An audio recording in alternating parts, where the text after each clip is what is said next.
A1 TV Telugu news కి స్వాగతం. ఇవాల్టి అప్డేట్స్ చూద్దాం. భాగ్యనగరంలో హైడ్రా మరోసారి దూకుడు ప్రదర్శించింది. ప్రభుత్వ ఆస్తులను రక్షించడమే లక్ష్యంగా బంజారాయిల్స్ బసవతారకం క్యాన్సర్ ఆసుపత్రి సమీపంలోని 5 ఎకరాల ప్రభుత్వ భూమిపై జరిగిన ఆక్రమణలను హైడ్రా తొలగించింది. సుమారు 750 కోట్ల విలువైన ఈ స్థలాన్ని ఆక్రమించిన వారిపై చర్యలు తీసుకుంటూ భారీ పోలీసు బందోబస్తుతో కూల్చివేతలు చేపట్టింది. ప్రభుత్వ భూములపై హైడ్రా చర్యలు కొనసాగుతామని అధికారులు హెచ్చరిస్తున్నారు.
ప్రకాశం జిల్లా సింగరాయకొండలోని బెల్లంకోటయ్య ప్రైవేటు పొగాకు లిమిటెడ్లో గురువారం అర్ధరాత్రి భారీ అగ్ని ప్రమాదం జరిగింది.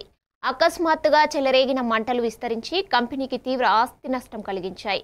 కోట్లలో నష్టం జరిగినట్లు అధికారులు అంచనా వేస్తున్నారు. శుక్రవారం తెల్లవారుజామున కూడా అగ్నిమాపక సిబ్బంది మంటలను అదుపు చేసే ప్రయత్నాలు కొనసాగిస్తున్నామన్నారు. అయితే అగ్ని ప్రమాదానికి గల కారణాలు, నిజమైన నష్టం వివరాలు ఇంకా వెల్లడి కావాల్సి ఉంది.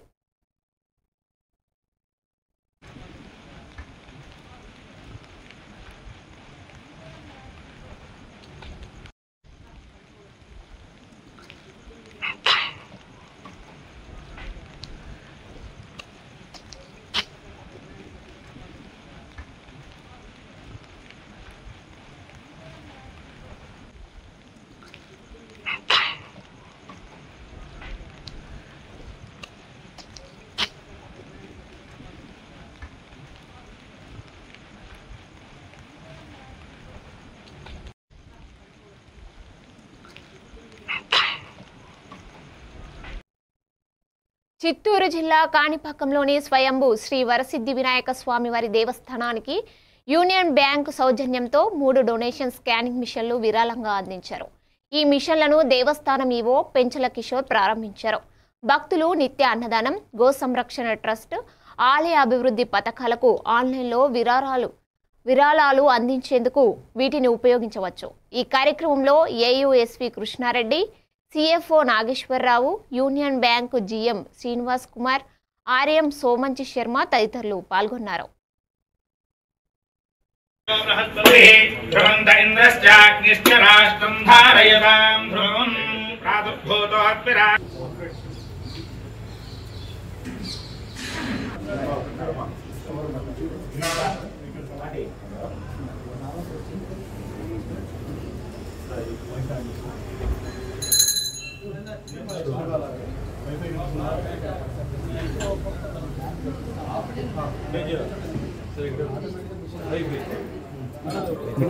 Next.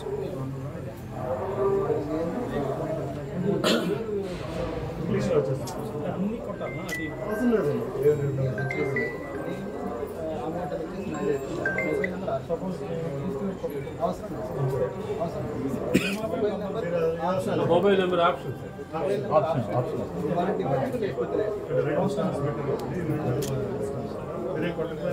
Six code.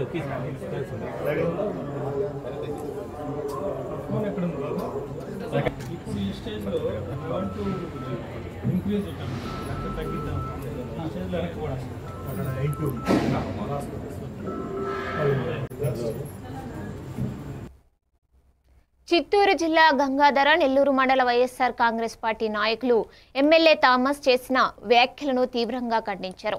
మాజీ డిప్యూటీ సీఎం నారాయణస్వామి రాష్ట్రంలో ముఖ్య నేతగా జీడీ నెల్లూరును అభివృద్ధి పథంలో నడిపించిన వ్యక్తిని పేర్కొన్నారు. ప్రజాప్రతినిధులుగా ఎమ్మెల్యే థామస్ చౌకబారు వ్యాఖ్యలు చేయడం అభ్యంతరకరమని అన్నారు. రాజకీయ విమర్శలు పరిమితుల్లో ఉండాలని, ఇకపై ఇలాంటి వ్యాఖ్యలు చేయరాదని హెచ్చరించారు. ఈ సమావేశంలో వెంకటరెడ్డి, గుణశేఖర్ రెడ్డి, హరిబాబు తదితరులు పాల్గొన్నారు. దీని వెనక ఎవరెవరు ఉన్నారు, బలమైన వాళ్ళు ఎవరో ఉన్నారనే దీంతో వాళ్ళ మీద చర్య తీసుకుని ఈరోజు టీడీపీ ఆధ్వర్యంలో ర్యాలీ నిర్వహించారు. దీని మీద మాజీ ఉప ముఖ్యమంత్రి పాత్ర ఉందంటారా లేదంటారా? అన్నా ఈ విషయంలో మాజీ ఉప ముఖ్యమంత్రి పాత్ర చిన్న గుడి గురించి అంత కూడా లేదు. మీకు కూడా తెలుసు గుడి గురించి అంత కూడా లేదని ప్రతి పార్టీకి మీడియా మిత్రులకు మీడియా పార్టీకి తెలుసు. కానీ ఈ గూడికి ఉన్న గవర్నమెంట్ లో ఉన్న ప్రభుత్వంలో మీరు కావాలనే గోవిందయ్యకి మీరు న్యాయం జరిగితే ప్రభుత్వానికి ఏదో చెడపేరుతుంది, ప్రభుత్వానికి చెడపేరుస్తుంది ఉద్దేశంతో ఇలా జరిగిందని చెప్తే నారాయణ సమ్మన్న పాత్ర గురుగుంచెంతకు లేదు. కానీ మీరు అడిగిన ఎప్పుడు సత్యం చేస్తారని నారాయణ సమ్మన్న గాని విగ్రహానికి నిప్పు పెట్టని చెప్పుంటే సత్యం మేం చేస్తామన్న. ఈ విషయంలో గోవిందస్వామి పెట్టాడా? నారాయణ సమ్మన్న నిప్పు పెట్టమని చెప్పుంటే గోవిందస్వామి పెట్టాడు. పెట్టలేదని ఆయన తరఫున సత్యం ఇప్పుడు పోలీసు వారు ఇచ్చిన సమాచారం నిజాలు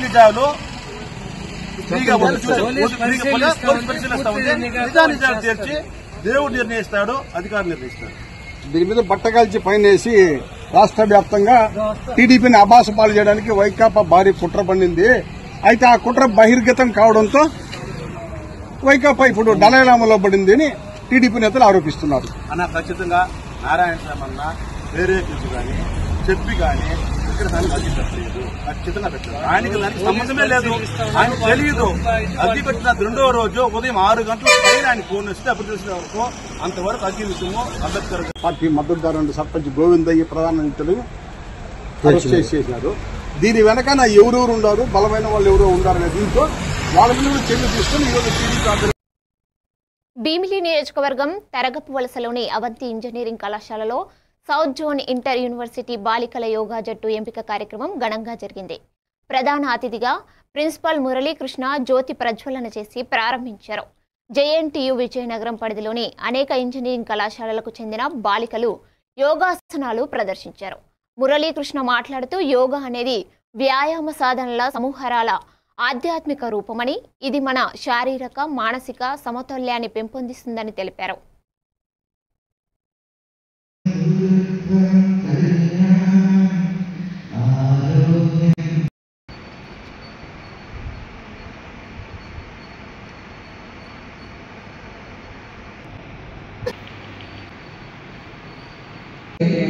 ఎంత బలవంతులు ఆ శక్తులని చేస్తారు.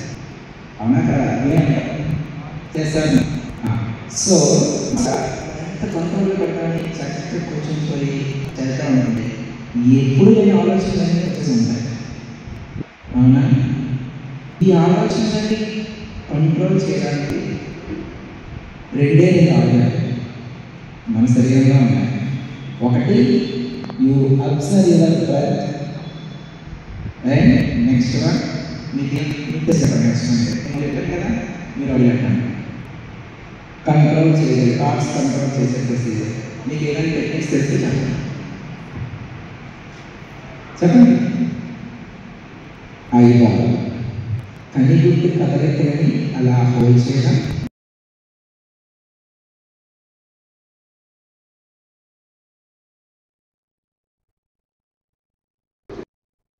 భీమిలి నియోజకవర్గం వేపగుంట కేంద్రంలో మాజీ ముఖ్యమంత్రి వైఎస్ జగన్మోహన్ రెడ్డి పర్యటన సందర్భంగా వైసీపీ శ్రేణులు అపార ఉత్సాహంతో పాల్గొన్నారు.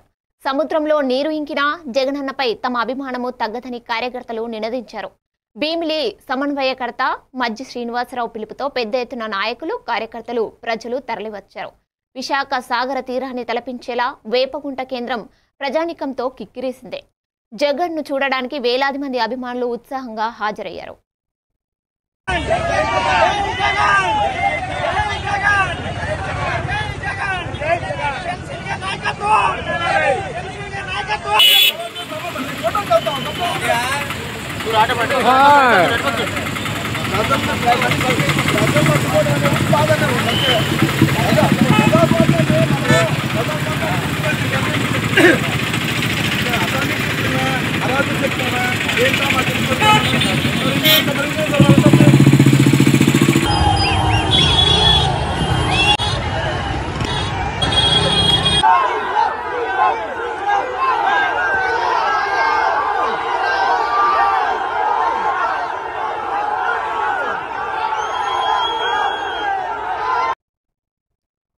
తీరం వద్ద జరిగిన సభలో డిప్యూటీ సీఎం పవన్ కళ్యాణ్ మాట్లాడుతూ మత్స్యకారుల సమస్యల పరిష్కారానికి ప్రభుత్వం 100 రోజుల గడువు కోరిందని తెలిపారు.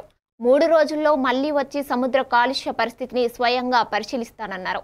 ఉప్పాడ తీరకోత నివారణకు కేంద్ర ప్రభుత్వంతో చర్చిస్తానని హామీ ఇచ్చారు. అలాగే కాలుష్యంపై పూర్తి వివరాలు తెలుసుకునేందుకు పొల్యూషన్ ఆడిట్ చేయాలని ఇప్పటికే అధికారులకు ఆదేశాలు జారీ చేశామని పవన్ కళ్యాణ్ వెల్లడించారు.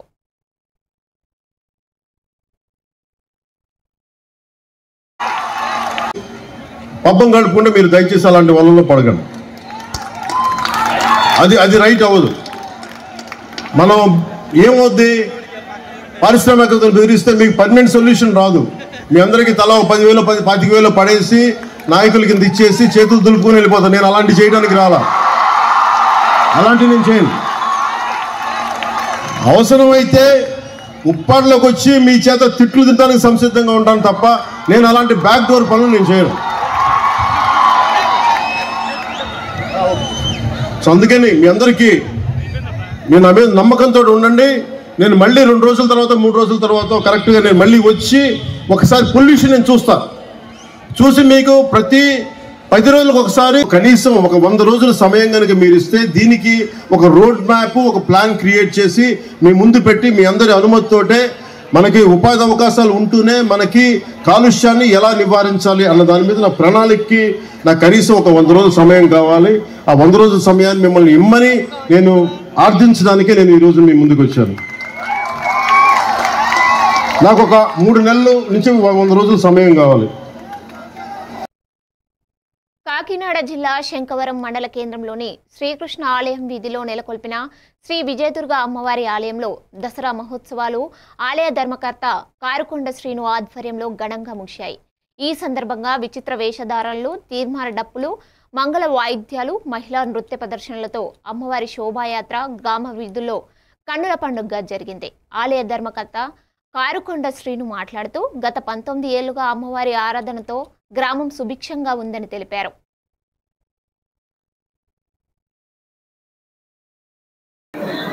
నా 9 సంవత్సరాల వయసులోనే మా తాటింట్లో ఉన్నట్టు గజ్జల సౌత్తో మా ఇల్లంతా తిరిగినట్టు నాకు ఆ రూపం కల్పించింది. ఎలాగన్నా సరే ఈ అమ్మవారిని నిలపాలన్న ఒక సంకల్పంతో అమ్మవారిని నిర్మించడం జరిగింది. ఎన్నో కోరికలు తీర్చి నేను అనుకున్న కోరికలన్నీ ఆ తల్లి రీచ్ అయింది. నేను ఏ రోజైతే మా అబ్బాయికి AAA సీట్ కావాలని, బాబుకు ఉద్యోగం రావాలని కోరుకున్నాను. నేను కోరుకున్నట్టే మా అబ్బాయికి AAA సీట్ ఇచ్చింది. నాకు అనుకున్నట్టే నా కొడుకు జాబ్ ఇచ్చింది. అలాగే మా ఈదికి గ్రామ ప్రజలకి కూడా ఎన్నో అభివృద్ధి కార్యక్రమాలు చేసి గ్రామ దేవ కింద కొలువై ఉంది. గత 19 సంవత్సరాలుగా కారుకొండ శ్రీను గారి దగ్గర వచ్చిన విజయదుర్గ అమ్మవారు నవరాత్రులు ముగించుకుని తప్పటి గొల్లతో మేళతాళాలతో అత్యంత వైభవంగా మేము ముందుకు వస్తున్నారండి. ఈ అమ్మవారు చాలా మహిమ గల అమ్మవారు.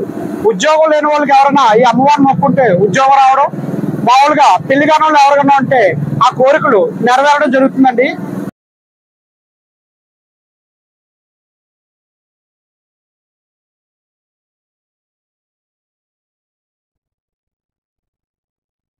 మెదక్ జిల్లా రేగోడు మండల కేంద్రానికి చెందిన కాంగ్రెస్ యువ నాయకుడు చక్రపాణి రాబోయే స్థానిక సంస్థల ఎన్నికల్లో ప్రజాప్రతినిధిగా పోటీ చేయాలని సంకల్పించారు.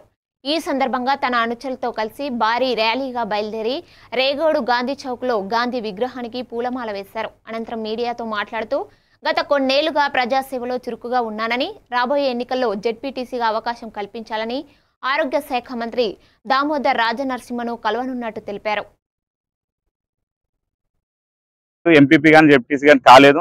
దురదృష్టవశాత్తు మాకు ఎంపీపీ అయ్యే అవకాశం లేదు కాబట్టి సో జెడ్పీటీసీగా మా మా మా ఎవరున్నారో రాహుల్ గాంధీ గారే కానీ, మా దామోదర్ రాజనరసింహ సార్ గారే కానీ యువతకు ప్రిఫరెన్స్ ఇస్తా అనే ఒక మాటతోటి మేము కూడా గత 2 సంవత్సరాల నుంచి పార్టీ కోసం కష్టపడుతూ ప్రతి కార్యక్రమంలో ముందుంటూ మేము కూడా జెడ్పీటీసీ రేస్లో ఉన్నామని స్పష్టం చేయడానికి ఇవాళ మేము మా దామోదర్ రాజనరసింహ గారికి మా నాయకునికి మేము వెళ్ళి టికెట్ అడగడం జరుగుతుంది. సో అందుకు మాకు ఎవరైతే మీరు అందరు కలిసి మీరు వచ్చిర్రో, నాకు మద్దతు ఇవ్వడానికి ఎవరైతే వచ్చారో ప్రతి ఒక్కరికి నా తల వంచి నమస్కరిస్తున్నాం మీ అందరికీ. అట్లనే యువత అనేది ఇప్పుడు యువతకు మీరు ఛాన్స్ ఇవ్వకపోతే మళ్ళీ ఇంకెప్పుడు రాదనే ఆలోచన మా యువత ఉంది కాబట్టి దయచేసి మా నాయకుడు దామోదర రాయనసింహ గారు మా ఈ రిక్వెస్ట్ ని కన్సిడర్ చేస్తారు, పరిశీలిస్తారు, మాకు తగు న్యాయం చేస్తారని మేము మనస్ఫూర్తిగా కోరుకుంటున్నాం. రంగారెడ్డి జిల్లా అత్తాపూర్ పోలీస్ స్టేషన్ పరిధిలోని శివరాంపల్లి సర్కిల్ వద్ద రాజేంద్రనగర్ ఏసీపీ శ్రీనివాస్ ఆధ్వర్యంలో పోలీసులు స్పెషల్ డ్రైవ్ నిర్వహించారు. ఈ తనిఖీల్లో భాగంగా సరైన పత్రాలు, ఫిట్నెస్ సర్టిఫికేట్ లేకుండా నడిపిస్తున్న పలు వాహనాలను పోలీసులు స్వాధీనం చేసుకున్నారు. రోడ్డు ప్రమాదాలు నివారించాలంటే ప్రతి ఒక్కరూ ట్రాఫిక్ నియమ నిబంధనలు ఖచ్చితంగా పాటించాలని ప్రజలకు పోలీసులు సూచించారు.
హన్మకొండ జిల్లా పెగడపల్లి గ్రామంలో యువకుడు కత్తుల అనిల్ను చంపేస్తానని మాజీ రౌడీ షీటర్ బెదిరించిన ఘటన సంచలనం సృష్టించింది. రైతుల మోసం అంశంపై సొసైటీ చైర్మన్ చల్లా గోపాల్ రెడ్డిని ప్రశ్నించిన అనిల్పై కక్ష పెంచుకున్న గోపాల్ రెడ్డి తన స్నేహితుడు నాంపల్లి శ్రీనివాస్తో బెదిరింపులు చేయించాడని బాధితుడు ఆరోపించాడు. 2-3 రోజుల్లో చంపేస్తా అంటూ ఫోన్లో హెచ్చరించడంతో అనిల్ కుటుంబం భయాందోళనకు గురైంది. అవినీతి వ్యతిరేక పోరాటం చేస్తున్న అనిల్ కుటుంబం కేయూ పోలీస్ స్టేషన్లో ఫిర్యాదు చేశారు. నా పేరు కత్తుల అనిల్ యాదవ్. మా పెగడపల్లి సొసైటీలో గత సంవత్సర కాలం నుంచి జరిగిన అక్రమాలను ఈ సంవత్సరం నుంచి బయటికి తీసి మొన్న సెప్టెంబర్ 28వ తారీఖు నాడు రైతులను సుమారు 300 మందిని పిలిచి ధర్నా చేయడం జరిగింది, నిలదీయడం జరిగింది. చైర్మన్ చల్లా గోపాల్ రెడ్డిని నిలదీయడం వల్ల ఈ విషయాన్ని దృష్టిలో పెట్టుకొని అతను చైర్మన్ గోపాల్ రెడ్డి మళ్ళీ అతని మిత్రుడైన నాంపల్లి శ్రీనివాస్ నా మీద కక్ష కట్టి నిన్న పొద్దున మా బాబాయ్ అయిన మిను మోహన్కి ఫోన్ చేసి, నాంపల్లి శ్రీనివాస్ అనే వ్యక్తి ఫోన్ చేసి కత్తులనేది ఏం అవసరం, సొసైటీలకు ఎందుకు ఇన్వాల్వ్ అవుతాడు వాడు, వానికి ఏం అవసరం, వాడిని ఎన్నటికైనా ఈ 2-3 రోజుల్లో ఖచ్చితంగా చంపుతాను, వాడిని పొడిచి చంపుతాను, లేదంటే బైక్ మీద వెళ్ళేటప్పుడు నా కారుతోనే గుద్ది వాడిని ఖచ్చితంగా చంపుతాను అని బెదిరించడం జరిగింది. ఈ విషయమై ఈరోజు సాయంత్రం కేయూ పోలీస్ స్టేషన్లో ఫిర్యాదు చేయడం జరిగింది. ఇవాళ అక్టోబర్ 9వ తారీఖు సాయంత్రం కాకతీయ యూనివర్సిటీ పోలీస్ స్టేషన్లో వీళ్ళిద్దరిపై పిటిషన్ ఇవ్వడం జరిగింది. నాకు కానీ నా కుటుంబానికి కానీ ఎలాంటి హాని జరిగినా, ప్రాణహాని జరిగినా వీళ్ళిద్దరిదే బాధ్యత. వీళ్ళిద్దరు చైర్మన్ గోపాల్ రెడ్డి ఉన్న నాంపల్లి శ్రీనివాసు వీళ్ళిద్దరికి బాధ్యత. నా పేరు కత్తుల అనిల్ యాదవ్. జోగులాంబ గద్వాల జిల్లా బీచుపల్లి కృష్ణానది బ్రిడ్జి వద్ద విషాద ఘటన చోటు చేసుకుంది. కుటుంబ కలహాలతో బాధపడిన హైదరాబాద్ జీడిమెట్లకు చెందిన జయశ్రీ నదిలోకి దూకి ఆత్మహత్యకు యత్నించింది. అయితే అక్కడే ఉన్న మత్స్యకారులు వెంటనే స్పందించి బోటు సహాయంతో ఆమెను కాపాడారు. జయశ్రీకి ప్రాథమిక చికిత్స అందించగా ప్రస్తుతం ప్రాణాపాయం లేకుండా ఉంది. ఈ మత్స్యకారుల ధైర్య సాహసాన్ని స్థానికులు ప్రశంసిస్తున్నారు. ఇలాంటి సాహసోపేతులైన మత్స్యకారులకు ప్రభుత్వం ప్రోత్సాహం ఇవ్వాలంటూ ప్రజలు డిమాండ్ చేస్తున్నారు.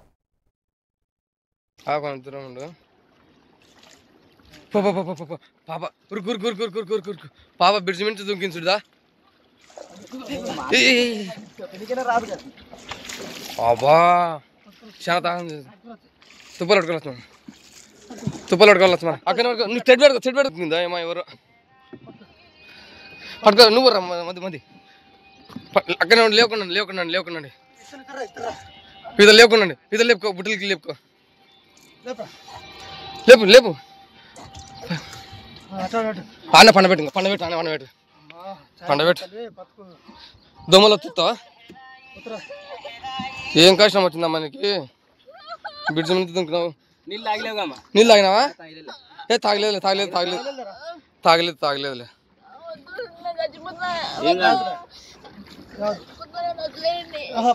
పట్టుకోమ్మా పట్టుకో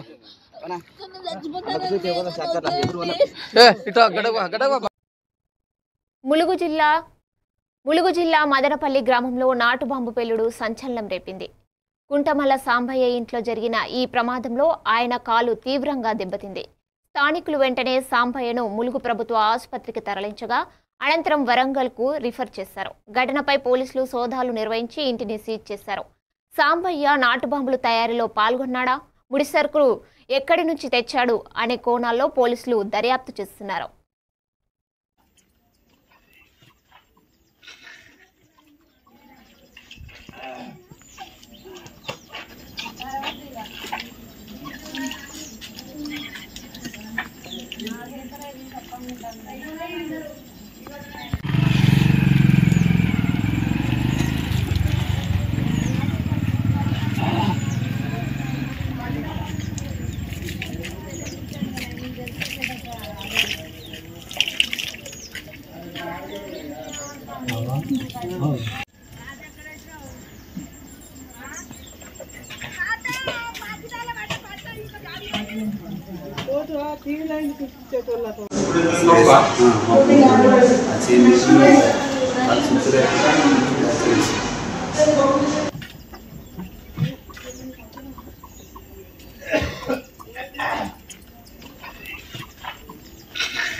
ఇవి అప్డేట్స్ చూస్తూనే ఉండండి A1 TV Telugu news.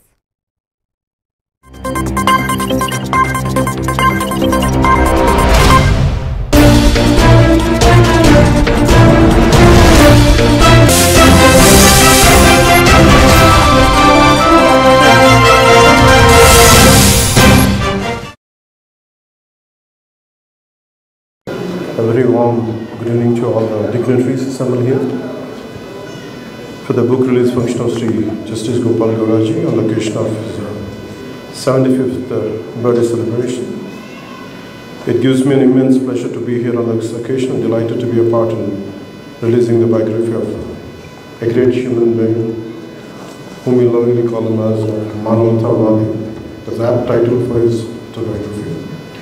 And I would like to convey my heartfelt namaskars to Honorable Sri Justice and Santosh Hegde, former Lokayukta of Karnataka and former Supreme Court Judge of Supreme Court of India. And my heartfelt namaskars to Honorable Justice Sri V.K. Patnaik, former Judge and Supreme Court of India. Honorable Justice Sri Sudhendra Raji, former Judge and High Court of Karnataka.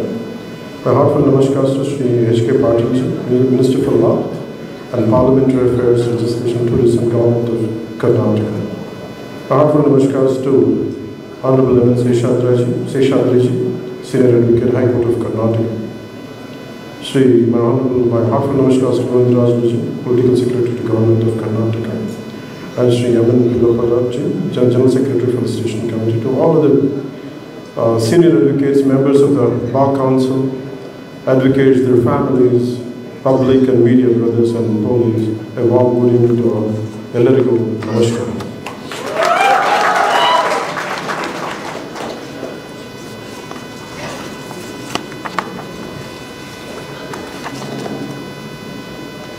One sentence I would think of Justice Gopal Gauraji is that when justice becomes a voice, not just a verdict, that becomes Justice Gopal Gauraji. Today I am deeply honored to be here today, celebrating the 75th birthday of Honorable former Supreme Court Judge, Justice Sri Gopal Gauraji. I stand before you not as a Deputy Chief Minister or other names I carry. I stand here today, you, as a student who has been fortunate enough to learn from one of this country's rarest voices of moral courage, Justice V. Gopal Godaji. When I look at his life journey, it fills me with deep respect. Born in a small village called Peduru in Chintamani region of Kolar district, from a humble family, he rose through sheer dedication and integrity. From being an advocate to serving as a judge of the Karnataka High Court, then as a Chief Justice of the Orissa High Court, and later as a judge of the Supreme Court of India, his life itself is an inspiration. It shows us that what honesty, hard work, and commitment to justice can achieve. Recently in July 2025, I spoke about Justice Godaji in an interview. When I said that Justice Godaji is not just an inspiration, he is my mentor. His commitment to the oppressed, his fearless defense of constitutional values, these are the ideals I strive to live by. It is because beyond being a former judge of the Supreme Court, he is a man who has dedicated his life to the voice of the voiceless. Justice Gopal Godaji has always extended his support in crucial people's movements, whether it was the Nallamala uranium issue or the Amaravati farmer struggles, or when we formed a joint fact-finding committee to understand how central funds were being utilized by the state. He participated voluntarily, sharing his knowledge and helping us present facts in the right way. He offered a rightful judicial guidance that helped us to examine the constitutional obligations, the denied promises, and the center's accountability under the AP Reorganization Act. He showed us that truth is not just an emotion, it's a process, it's evidence, it's courage wrapped in facts. With his support, our fact-finding committee was not just a political tool, it became a document of justice and a mirror to the facts.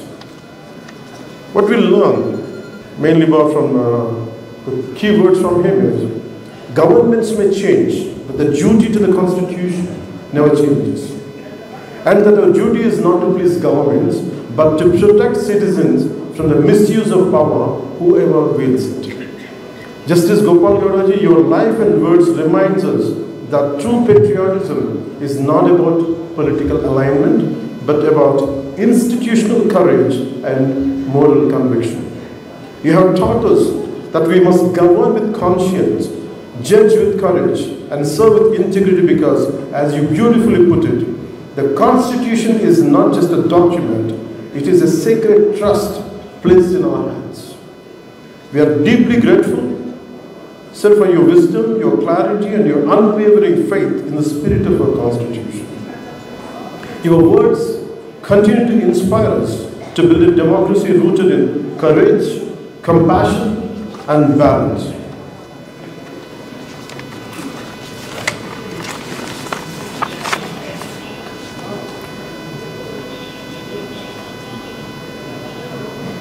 Justice Gopal Godaji has been a lighthouse in a sea of political chaos.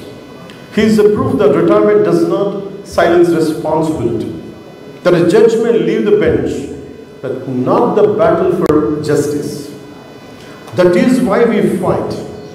Our fight is not about power, it's about restoring trust in public life, it's about bringing dignity back to governance, it's about ensuring that the law protects the weak, not just the powerful.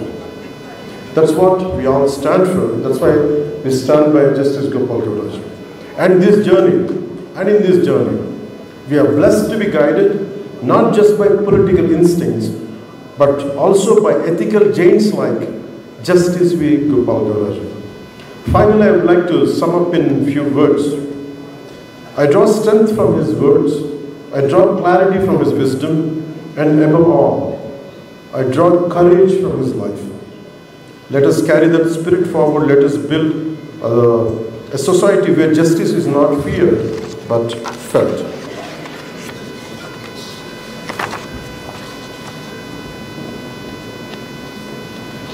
And these are the key takeaways which I have taken from his life. He has often said The legislature, the administration, the judiciary are the three organs of one living constitution. Each must perform its role independently, yet harmoniously complementing one another when needed, but never crossing into each other's domain. These words capture the very essence of our republic, that independence does not mean isolation and cooperation does not mean compromise. You have repeatedly reminded the judiciary, the government, and the bureaucracy that the ultimate duty of every institution is to protect the democratic spirit and uphold constitutional values. Your reflections on governance and justice are not about politics, they are about principle. The judiciary must show courage when power becomes overbearing and caution when power is balanced. On this special day, I pray to Lord Venkateshwara and Lord Manjunatha to bless Justice Gopal Gowdaji with long life and good health. May his wisdom continue to guide future generations, and may leaders like me always have the privilege to learn from his experience and ideals. And Jai Karnataka, Jai.